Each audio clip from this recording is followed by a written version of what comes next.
ही मालिनी बोली, आ गई तू, जा जल्दी तैयार हो जा, हमें निकलना भी है, नहीं तो दिव्य कीर्ति एकेडमी के एंट्रेंस टेस्ट में जाने में देर हो जाएगी। ठीक है माँ, मैं रेडी होकर आता हूँ। इतना बोलकर आर्यन अपने कमरे में चला गया। दिव्य कीर्ति एकेडमी एक ऐसी संस्था जहाँ बच्चों को शक्ति की ट्रेनिंग दी जाती है। इसकी स्थापना सालों पहले 4 शक्तिशाली योद्धाओं ने की थी, जिनका नाम था दिव्यांश, देव, वीर और भैरवी। आर्यन का कमरा बहुत बड़ा था। उसके कमरे का साइज किसी मिडिल क्लास फैमिली के पूरे फ्लैट के बराबर था। आर्यन कमरे में रेडी हो रहा था, तभी उसके नजर अपने हाथ के ब्रेसलेट पर पड़ी, जिसे देखकर आर्यन अपने ख्यालों में खोएगा।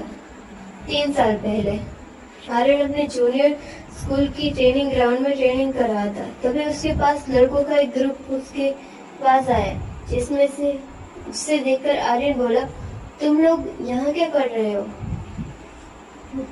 जाओ यहाँ से, आप अभ्यास करने दो मुझे। ये सुनकर ग्रुप का लीडर हंसते हुए बोला, आर्यन तुम अभ्यास क्या कर?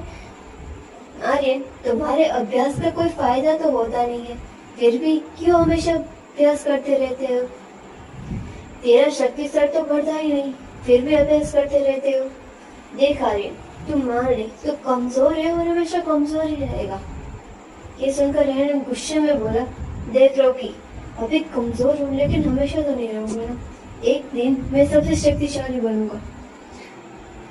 रॉकी कौशाम्बी के टॉप 4 परिवारों में से चौथे नंबर के परिवार शेखावत खानदान के हेड राजवीर शेखावत का छोटा बेटा था और उसे इसी बात का घमंड था।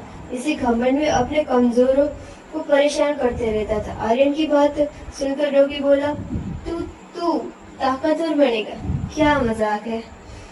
इतना बोलकर रॉकी के साथ उसके सभी दोस्त भी हंसने लगे। उन सबकी बात सुनकर आर्यन को बहुत गुस्सा आ रहा था, लेकिन आर्यन अपने गुस्से को घुट पी लेता है और उन लोगों को नजरअंदाज करके जाने लगता है। ये देखकर रॉकी का फ्रेंड सोहम बोला, रॉकी, ये आर्यन तो हमें अनदेखा करके जा रहा है।